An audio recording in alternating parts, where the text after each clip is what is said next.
This couple wanted to live the dream, sell all the stuff, retire from land life, and head out to a life at sea, sailing around the world.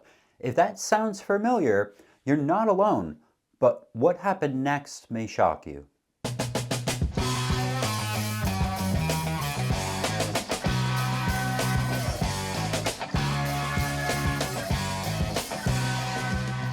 I told the story of SV Platino on the Practical Sailor channel recently, and this story is eerily similar. For those of you who aren't subscribed to Practical Sailor, you should check out that video next. I'll leave a link. Carl and Anne Marie were fairly young for people who set out to sail around the world. They had corporate careers and lived in Germany at the time when the decision was made. It wasn't long before they were yacht shopping for something appropriate for their ambitions. And they were big ambitions. Most of us are happy to sail around the Caribbean or maybe the Med or bounce around from idyllic Anchorage to Anchorage. But some of us are a rarer breed. Carl and Anne Marie wanted more. They wanted to sail around the world without limit, visit all the hot spots, and not be restricted to the tropical islands or Europe's Mediterranean. As such, a normal boat wasn't going to be quite enough, so they had to get something kind of special, and they liked naval architect and yacht designer Philippe Briand Bonnet and contracted CNB to build the boat. CNB prides itself on being a yacht built for sailors by sailors. They build luxury high-performance boats meant to sail around the world at speed and in the utmost comfort. They've been around for 35 years and their boats have a very good track record for ocean crossings. All in, the boat was $2 million. Sailing vessel Escape was 67 feet with a beam of 18. A very big boat by our standards for sure, but they had the money and the dream and they pulled the trigger, which is a huge thing. The boat launched in March of 2019 and the couple immediately sailed it across the Atlantic. They arrived in New York City and then they spent some time there and then set out for the Caribbean islands and bounced around just like most of us would. After thousands of successful miles, they were headed back up the East Coast running from hurricane season. You can't stay in the Caribbean year-round as most insurance companies will demand that you head either north or south out of the hurricane belt before July. You can come back in November. They decided to head north. The plan was to sail up to Nova Scotia, and with all that Atlantic crossing and Caribbean miles made good, they knew they could handle a straight shot up the Gulf Stream and rocket their way north. Most of us would have gone west, bouncing from Caribbean island to island toward the Bahamas and then on to Florida for the safety from hurricanes. But a big fast boat like this, they could make 200 miles a day. So instead of going the slow way, they opted to just charge across the open ocean. They had met some really good sailors in their time in the Caribbean, and they took on two people to help them, two experienced sailors. One was a licensed captain, and the two men jumped at the chance to make some real ocean miles on this big fancy boat. So the four of them set off. First, they headed straight up to Bermuda to stage for the next hop to Nova Scotia. And this is where things get a little crazy. They covered the 1,000 miles to Bermuda without issue, and then they waited in Bermuda to stage for that next leg, the some 800 miles to Nova Scotia. With good wind and progress, the SV Escape should be able to make that 800 miles in about 5 days or so. But things would go wrong. On June 9th, they had a weather window and they set out from Bermuda with 15 knots of wind out of the south on their stern. The problem with ocean crossing is, as good as the weather forecasting is these days with GPS navigation and internet basically everywhere, it still doesn't mean it'll always be right. Ocean crossing takes days or weeks, and the weather forecast gets less and less accurate the further out it is. Leaving Bermuda with the wind astern means a downwind rig to move them along, so they paid the main out all the way and they locked the preventer on to keep from an accidental jibe. Remember the story I mentioned about SV Platino on Practical Sailor's channel? We learned all about accidental jibes and preventers and how things can go wrong when they fail. SV Escape sailed north very fast on the downwind for the first day and stomped out 200 miles easily. She made use of a furling boom, so the main could be battened and fairly large, but also reefed more easily than a regular flaking mainsail. We tend to prefer a furling boom over an in-mast furling, because the in-mast ones have a history of jamming up more than the in-boom. And with the in-boom, you can have horizontal battens, so you get better sail shape. As the sun started to set, they updated their weather forecast again, and they saw a squall that was going to hit them in the night. So they decided to reduce sail before the sun was gone. When ocean sailing, most people I've encountered always reef before nightfall. It'll be slower progress through the night and you'll make less miles, but less sail means a more comfortable ride at night when you can't see anything. It means less heeling. It's easier to handle the boat at the slower speed. And if you did hit something out there in the darkness, slower is much better than hitting something at full chat. And for SV Escape, her full chat could easily beat 10 knots, usually closer to 20, so throwing a reef in was a very good idea. They put a reef in the main and furled away a little bit of the headsail and settled in for their watch schedule, with the four of them splitting up the workload for the night. The night went smoothly, and in the morning the wind was down again, so they shook out the reefs in the main and paid out the rest of the headsail to get cracking again. The wind was 18 to 20 still behind them, but they weren't making much speed.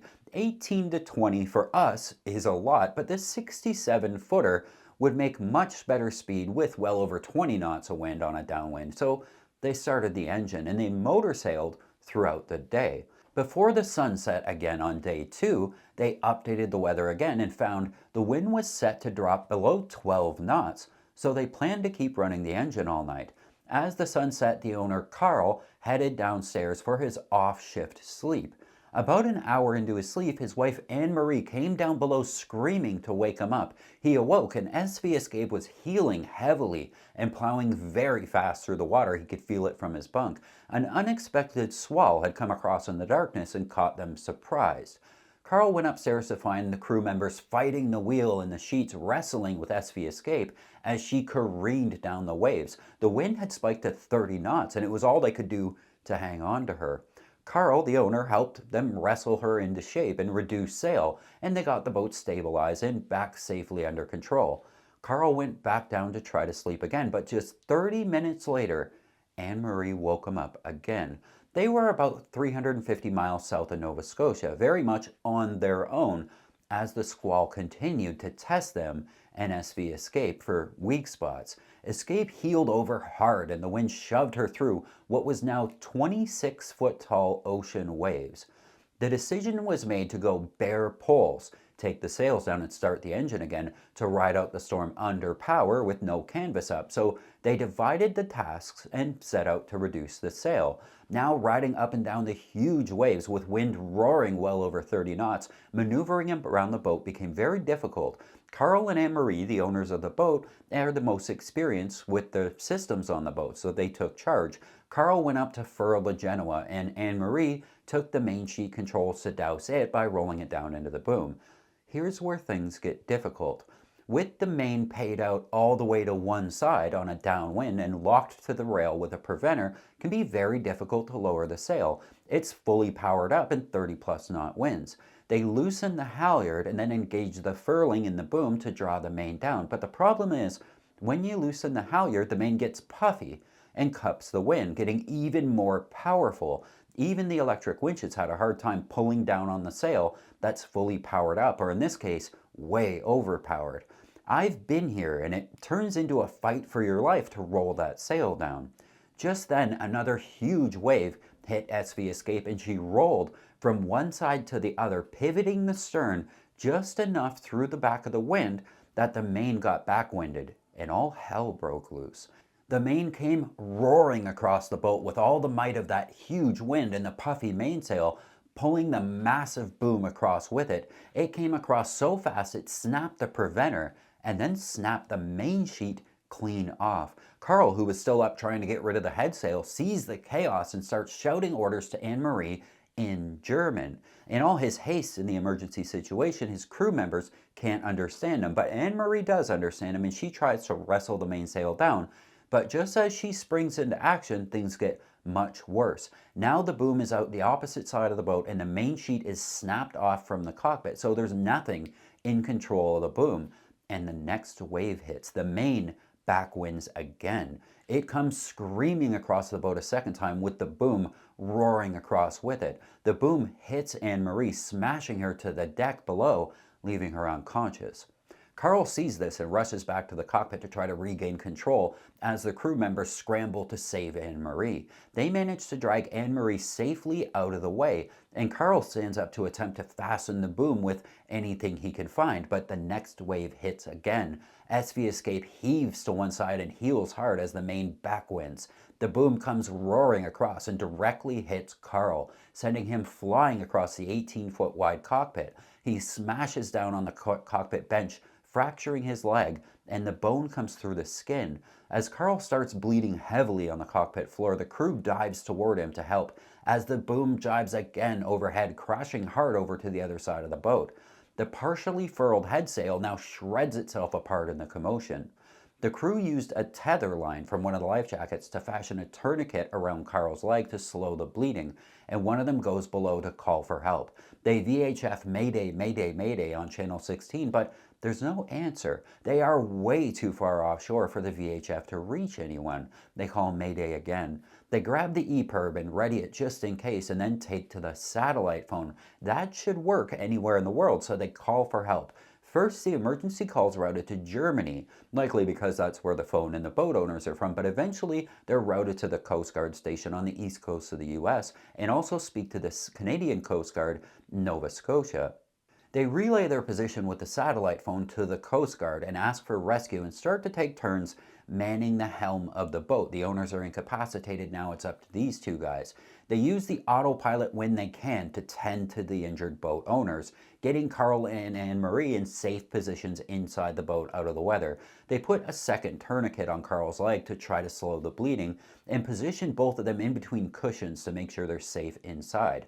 One of them tries to furl the tattered headsail in the rest of the way when another wave hits and sends the boom roaring across the boat again in another jibe, but they stay well clear of the boom now. To stop the risk of the boom, they turn the boat east with just part of the mainsail still up, and they keep the wind on the back quarter of the boat. They don't have a main sheet or any way of adjusting the angle of the boom or the mainsail to the wind, so they keep it pinned against the shrouds by steering the boat. They have to go west, but that's further out to sea and even further from any potential of rescue.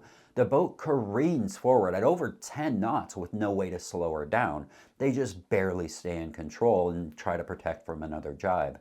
They're still in communication with the Coast Guard via the satellite phone, and they settle in for a ride from hell as they try to keep the owners, Carl and Anne-Marie, alive.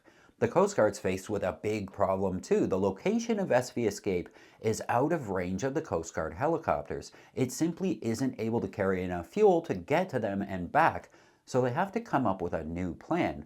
They coordinate and they decide to dispatch a cutter off the east coast of the US toward the last known position of SV Escape, and they send a C-130 Hercules out ahead to find them and establish radio communication via the VHF. Also, the cutter carries avgas, so a Coast Guard helicopter is dispatched from Nova Scotia with plans to rendezvous with the cutter out at sea to take on some fuel. A risky maneuver, but it means the helo can fly out to sea, refuel at the cutter, and then out further to reach SV Escape. They set the plan in motion. SV Escape is about 400 nautical miles out, so the cutter itself will take a whole day to reach them, but the helicopter is much faster and the C-130 is already on the way. It can't rescue them, but it can radio and keep an eye on them, sending their exact position and condition back to the cutter and the helo. Back on Escape, the crew members prepare for rescue, getting ditch kits ready for the owners, putting their passports and essential documents on them so they have them when they're rescued. Putting myself in their shoes, with everything that can be done already done, I would want to spend some energy trying to regain control of the vessel. We have to make sure she isn't going to sink, of course. We have to navigate to make sure we don't get into more bad weather or bad waves again. And maybe way down on the list, but still something I might be thinking, is it possible that my actions right now might help save this boat? As they wait for rescue, there's a lull in the wind and the weather, so the crew members try to use the opportunity to potentially regain control by trying to get that mainsail furled all the way, which is wildly out of control whenever they veer off wind. But running the downwind, there's too much pressure on the main. The crew members manage to get a few feet of the sail down and furled into the boom, but it's just too powered up when they're running downwind like that. One of them takes the helm and asks everyone to brace while he rounds the boat up into the wind with the engine running. Powered up and into the wind, the main will lose pressure and they should be able to furl it down and then be in control of the boat again. He powers up and turns the helm hard over to point up. As the boat rounds up into the wind, the boom comes across the side deck and starts swinging back and forth over the cockpit. But the two crew members are ready. They have a line tied to the cockpit that they're going to try to use to secure the boom because the main sheet's still broken. The boom swings within reach, but just as they try to throw a line over it, a wave rolls the boat the other way and the boom swings out of reach violently. They want to try again, so they helm the boat back up into the wind a second time and the boom comes swinging toward them again. But this time they throw the heavy line over the boom and they catch it on the other side, lashing it down in the cockpit successfully, and they manage to get rid of the rest of the mainsail. For the first time in hours, they are able to swing SV Escape around and point her west toward potential rescue, lessening the miles between them and the Coast Guard. The boat, under full engine and no sail, now with the boom firmly lashed down, is plowing in the right direction, and with the engine running, they now have plenty of electricity and they feel a lot safer. Things are going well until about 1 a.m. When the engine starts to stall, the crew members start checking gauges and trying to figure out what's happening when they see a line dragging in the water. In all the emergency situations they'd gone through and all the violence of the swinging boom and injuries to the crew, the sails ripping, some lines have gone overboard, and they think one of them has finally fouled the prop. Now, I've personally been in this situation, and of course it happens in the darkest part of the night. When you find a line hanging over the side of the boat going toward the prop, it's almost like you don't want to pull on it. There's a chance it'll just pull right up to the boat and you'll feel relief, but there's also a chance it won't pull at all. It'll be stuck, and there's no way to get it off the prop. The crew pull on the line, and luckily it does unravel from the prop and it comes up on board. The prop is free and they rev the engine back up to make way. And finally, they hear the C-130 roar in overhead. The C-130 is able to establish communication over VHF and relay between Escape and the helo. At the crack of dawn, 0600, they hear the sound of the helo coming over the horizon. The rescue diver and the basket are lowered, and the diver gets on board SV Escape with his medical supplies. He stabilizes Carl and Anne-Marie further to ready them for the lift, and slowly they're lifted up to the helicopter safely and given further attention on board to stabilize them for the long flight back to safety. With the owners of the boat airlifted away and the two crew members in no immediate danger, the helicopter leaves them and the crew starts to breathe again. One goes below to rest and they take turns staying in contact with the coasties on the cutter, and they work to further make safe SV Escape. When SV Escape and the cutter finally find each other hours later, the crew, the two men on board, are exhausted. Escape has both sails torn and tattered, and while the engine is still working, she and the crew are in no condition to sail back the hundreds of miles to safety. The decision is made to abandon ship, and the cutter takes the two men on board, gives them medical attention, and starts heading back to shore with them now safe. SV Escape is left adrift out in the ocean. They're brought into Boston to get further medical attention and debrief on what happened. A salvage crew is later dispatched to go find SV Escape, and after hours and hours of searching, they finally find her in the middle of the night and they take her under tow to safe harbor back in Nova Scotia. During the rescue, Carl and Anne-Marie, the helo had to land back on the cutter to refuel so they could reach land. But Carl and Anne-Marie were in such bad shape the coasties opted not to leave them for medical attention on the cutter and instead to rush them back to land to Boston Medical Center for proper treatment. But as they refueled on the cutter to make that trip, Anne-Marie succumbed to her injuries. As they left the cutter and were headed across the ocean for land, Carl passed away too, and both were pronounced dead when they arrived in Boston. Now, officially, the blame for all of this wasn't placed on the boat itself, but was a combination of the terrible weather, and it's said that the captain of the boat, Carl, should have trained the crew members better on the use of the main sheet, the boom, the preventer, and the halyard systems. When he and Anne-Marie were attempting to reduce sail and everything went crazy and the boom got away from them, had the crew been able to help, it may have prevented the boat from jibing. What we know is what the coasties got from the two crewmen on board, as the owners had passed away, but everything that happens in those situations happens so fast and there's so much going on that unless you were there, you won't really fully understand. What we can learn from this is difficult too, because there wasn't any one thing we can take away from this as a lesson, other than maybe VHF has a limited range, and if you're going to be far offshore, make sure you have a sat phone, which they did, and it worked, and it saved them. Ocean passages, even on $2 million boats, is dangerous work, and experienced crew is critical. I myself don't have any interest in ocean passages. I'm a warm climate loving person who's perfectly content bouncing around the lower latitudes, never having to cross an ocean fully, living my whole life on sandy beaches and clear blue water. If you do have aspirations to cross oceans, studying these stories is important to know what happened, what didn't, and what sort of emergencies people have been victim of. So hopefully you can take every step possible to avoid them, and if they do happen, take action. The mission here at Lady K Sailing is to get more people sailing more easily, and I certainly couldn't do it without the help of the patrons, people who give a couple of bucks an episode to help me make these videos. A big shout out to the existing patrons for the help. If you'd like to help out, please consider becoming a patron. Until next time, friends, keep the heavy side down, but not too far down. We'll see you.